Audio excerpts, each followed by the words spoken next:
Dhamangaon railway येथील नामांकित jewellers दुकानामध्ये ग्राहक बनून दागिन्यांची हातचलाखीने फसवणूक करणाऱ्या 4 महिलांना स्थानिक गुन्हे शाखेने अमरावती ग्रामीण यांनी मोठ्या शिताफीने ताब्यात घेतले आहे।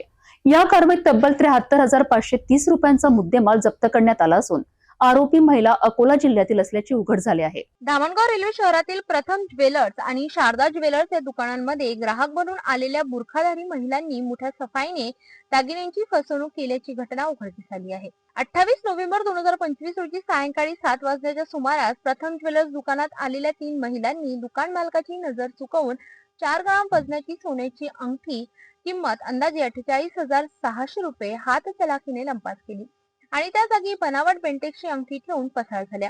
याचप्रमाणे शारदा ज्वेलर्स येथे 4 महिलांनी चांदीचे पैंजण अंदाजे 140 ग्राम वजनाचे किंमत अंदाजे 25,000 रुपये फसवणुकीने चोरून नेले होते। या प्रकरणी दत्तापूर पोलीस ठाण्यात गुन्हा दाखल करण्यात आला होता।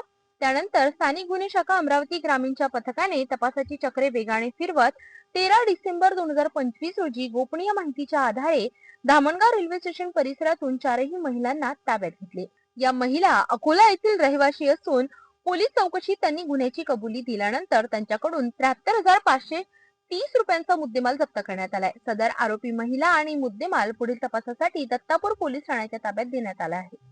धामणगाव रेल्वे परिसरात दहशत निर्माण करणाऱ्या या फसवणूक टोळीवर स्थानिक गुन्हे शाखेने वेळीच कारवाई करत नागरिक आणि व्यापाऱ्यांना मोठा दिलासा दिला आहे।